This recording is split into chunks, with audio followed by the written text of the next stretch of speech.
Hi, I'm Perry Atkinson, General Manager here at theDove. Hey, check out our other videos and check out our website at thedove.us. All right, we're back, and as you know, May 20th is the primary date in the state of Oregon, and the state of Oregon is vote by mail, which means your ballots will have to be in before that date. And are you registered to vote? The big question. And we're going to talk to our good friend David Crowe. He is the president and the founder of Restore America, and he loves this state. He's concerned about Oregon, and he has county workers throughout the entire state working hard to make sure that we Christians get registered and then vote. And it's a campaign called Value Your Vote and Vote Your Values. Dave, nice to see you, my friend.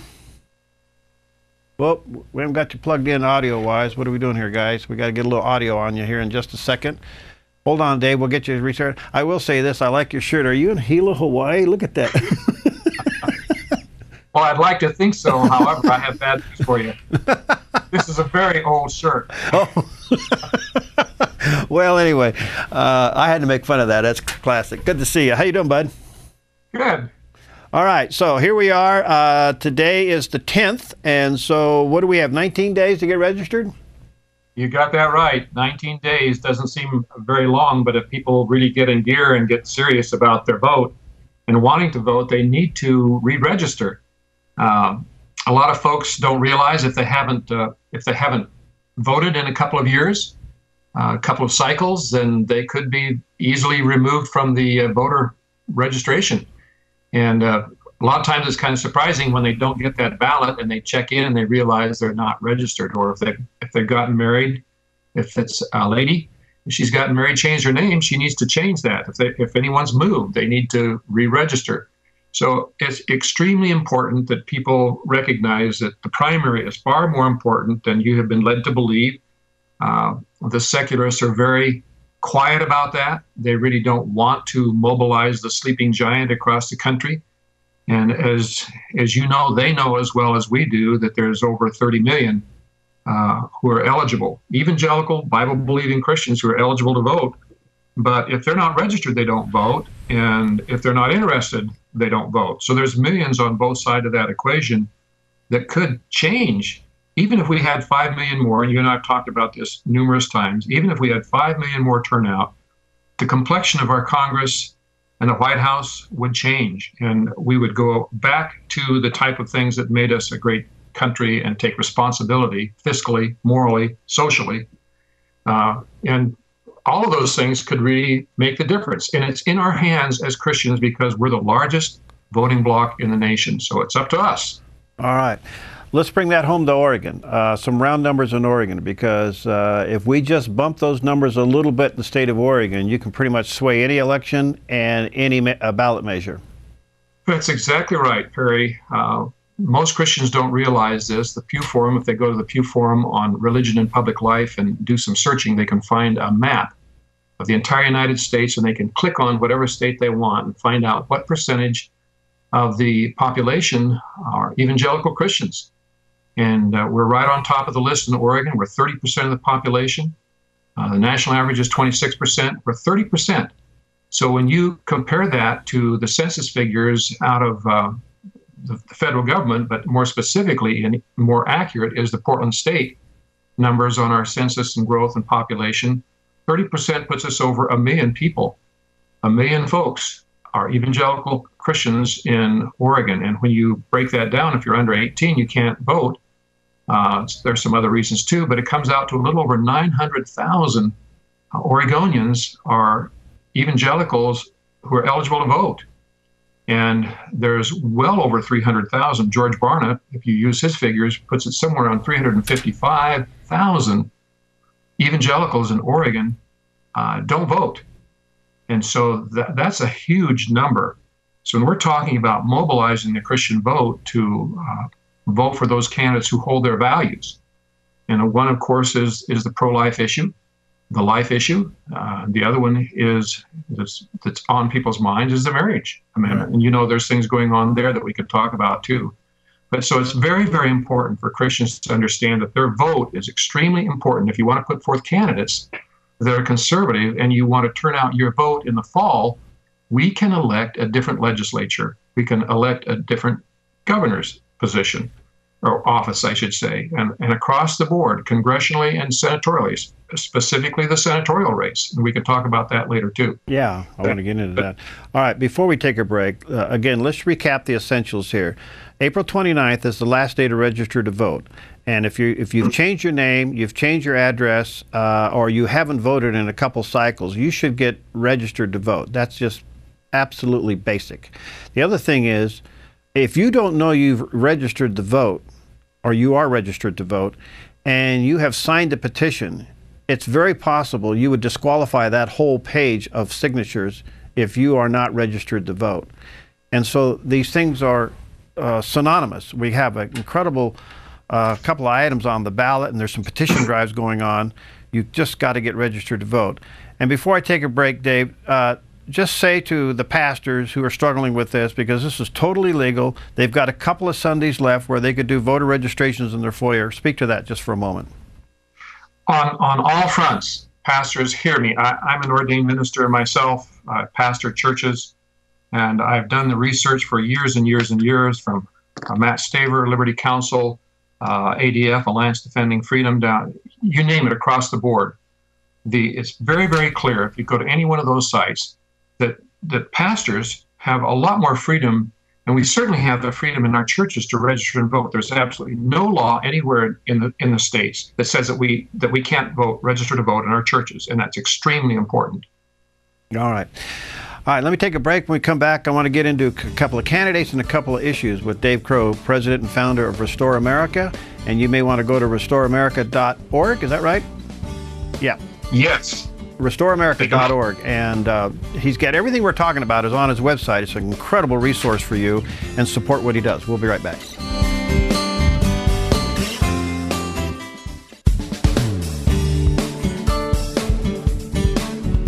Okay, we're back, and David Crowe's back with us today, and he's president and founder of Restore America. And let me tell you, as an individual, and if you're a pastor, restoreamerica.org is an incredible resource for you. He has a lot of material there. It's all there for your taking and using, and everything from slides with scripture to quotes from founding fathers to everything. Even his PowerPoints are available. He is totally transparent in what God's called him to do, and he makes it available. So it's restoreamerica.org. While you're there and you're using the material, be sure to support him as well. We're talking about Oregon. David, I want to come back and just give you a quick observation from two people that I've interviewed. As you know, we've got a fairly heated senatorial race for the Republican nomination for the U.S. Senate against Jeff Merkley. And we have Dr. Webby and we have Jason Conger, and I've interviewed them both separately on this show. Here's my observation. Dr. Weber, she's a pediatric neurosurgeon, very educated, qualified person in her field. Why she's giving up 30 years of training to go into politics is beyond me, but she's doing it, okay? She seems to be gaining a lot of money and a lot of momentum. However, her answers were anything but specific when I interviewed her. On the life issue, the basic answer is, I'm personally pro-life, but. And on the same-sex marriage issue, it was, well, I don't think the government belongs there and needs to go there and should be involved there. No direct answers. And dealing with Jason Conger, the other one who's a leading contender for the nomination, very direct answers. Pro-life, would fight in behalf of the life of the unborn, and clearly believes that the law of the land should be marriages between one man and one woman. Your thoughts? Well, I can say this, Perry.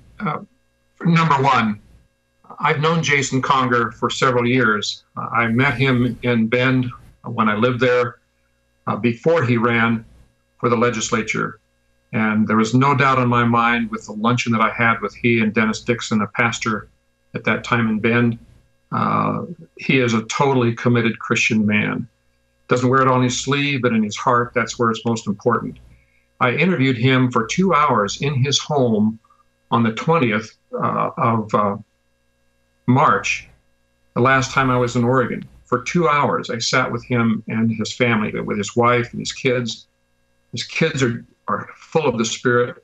They are wonderful young people. They love their dad, love their parents.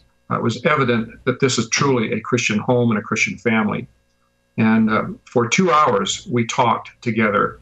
And I went over with him some of the criticisms that some others in the Valley are raising about him. And I've talked with them at length as well. I have no doubt whatsoever, plus I will add to this, that I have viewed every one of Monica Weeby's videos where she has debated the other candidates, a long one, over an hour and 20 minutes with Lars Larson. You can look at all of these videos, and her answers are very oblique. They're not clear.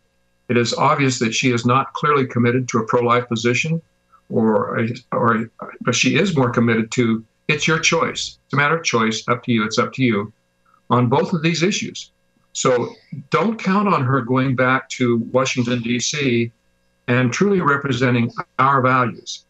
And I sent an email out just this morning to an individual who appears to me to be trying to co-opt our effort with the churches here on behalf of a couple of other people in that other campaign. And I have been aware of this type of thing. You know what this is like, Perry. Mm-hmm. You were chairman of the party. Right. I was 2nd Congressional District Chairman for a couple of years and saw this kind of tactics from the what we call the rhinos, the Republicans in name only, when we talk about our values and what we stand for, and they don't hold to our party line, and they don't like our position on same-sex marriage, and they don't like it as well on pro-life. So the tactics are going to be to sell her as truly a wonderful person, a very compassionate person. And she is a very compelling person, very charismatic. She has a great bedside manner as a doctor, as we would call that. But it doesn't qualify her to go back to the U.S. Senate, one of the most important positions in the country, and be waffling on this issue. Oregon needs to send a true pro-life conservative back there. And Jason Conger has been elected twice now in a district that has not been terribly pro-Republican.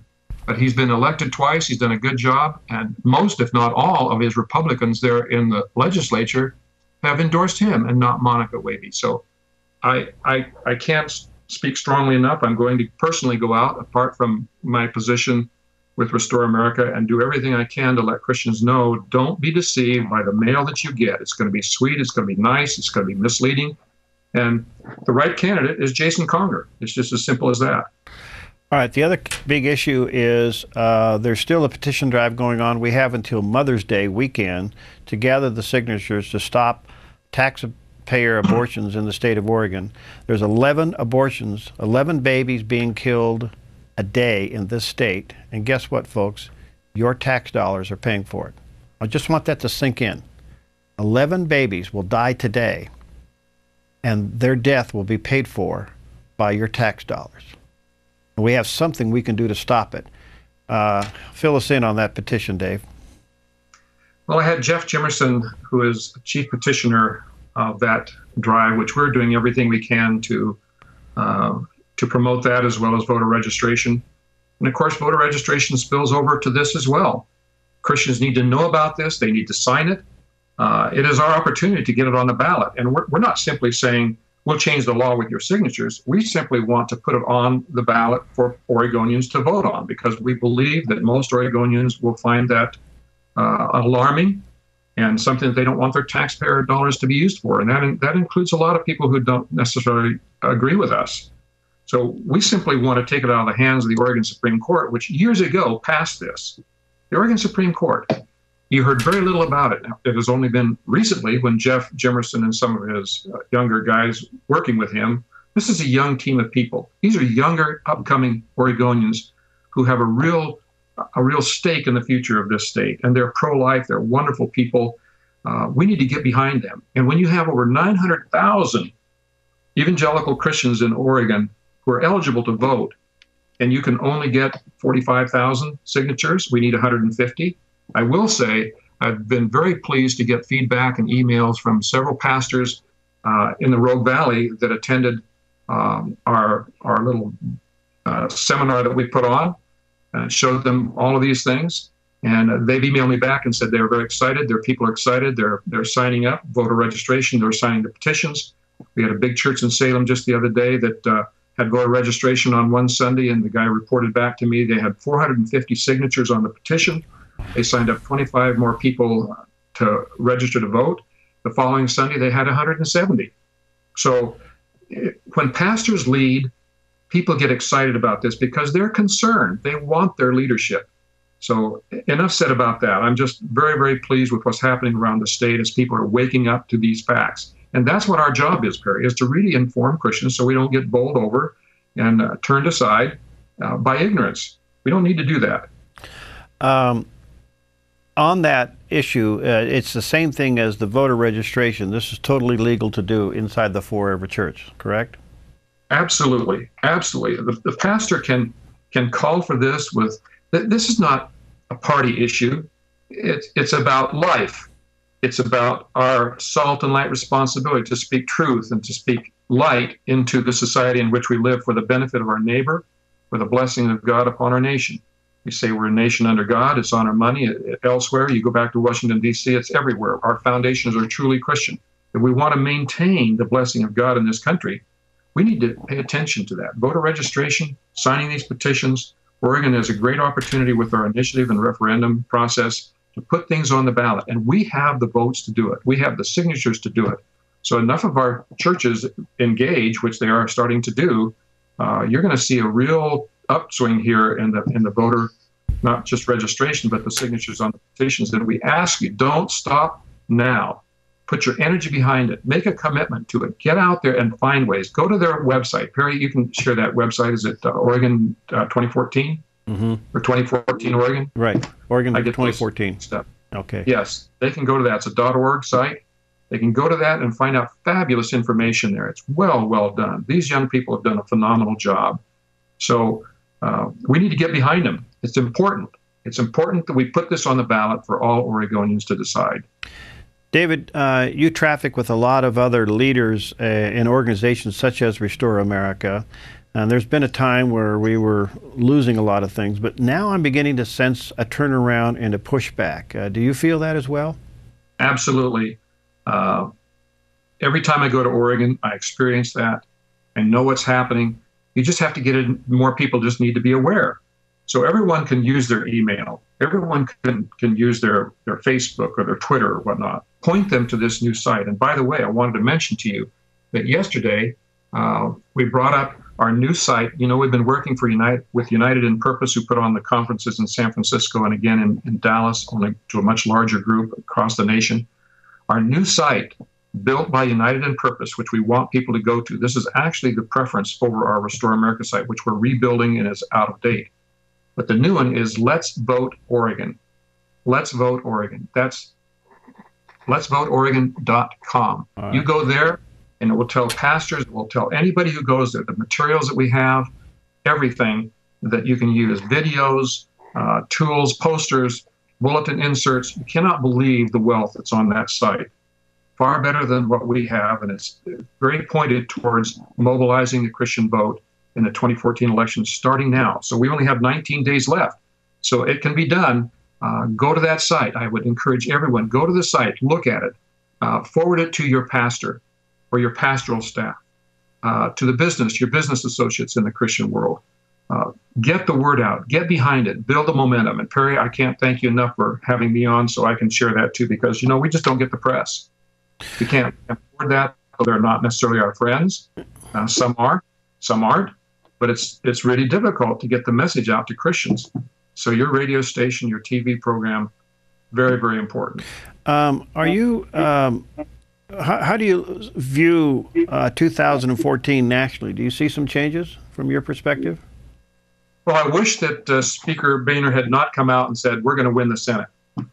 I wish he'd said it's going to be tough. We're going to hang in there. We're going to stand on our issues. We're going to stand on the things that are fundamental to America and to our position as Republicans. We're going to be strong, and we're calling the American people to stand with us instead of saying we're going to win, because all that does is fuel the fire of the opposite side and makes people think, you know, don't get overly confident. We know what happened in 2012, so in 2008. So it's not the time to say that. But I feel very good that we're headed in the right direction, and if enough Christians, our ministry is to Christians. We're not trying to reach anyone else. We're simply trying to ignite, mobilize, inspire, and turn out the Christian vote in Oregon. And that's happening with United in Purpose. They're behind other swing states as well. Fabulous tools, best we've ever had. I can't express that enough. Pastors, please go take a look at that site. All the things are there. Join, sign up. They're going to do everything for you for free. They're well funded out of California. Sharp people. So can't say enough about that. I do believe that we have a great chance of swinging the Senate very favorably. But there's all kinds of other races, congressional races, this senatorial race in Oregon, and you've already seen Oregon's on the beam. We're one of those swing states because I call him Merkley, but that's not a nice thing to say as a Christian. But he's very murky on the issues, and so he goes sideways. He's totally behind Obamacare, has been all the way. Folks, we need to replace people like that with people who hold our values and truly are committed to the right things. So that's why all of this is important. Yes, I do think we have a great opportunity to change the Senate. And if we don't do that, we have another 2 years of this kind of misery, and it's just futile and it's ridiculous. All right. Again, that site, Dave, is it Let Oregon Vote? LetOregonVote.com. All right, LetOregonVote.com.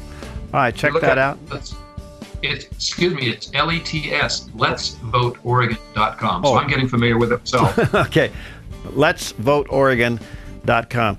All right, and again, RestoreAmerica.org, Dave's site, and support what he's doing. Thank you, my friend. God bless you, and let's stay in touch, and we're going to work it hard all the way down to the deadline. Absolutely. Thank you, brother. All right, God bless. All right, David Crowe with us, president and founder of Restore America. Let'sVoteOregon.com. Check that out. And again, support Restore America, RestoreAmerica.org. We'll see you next time on Focus Today.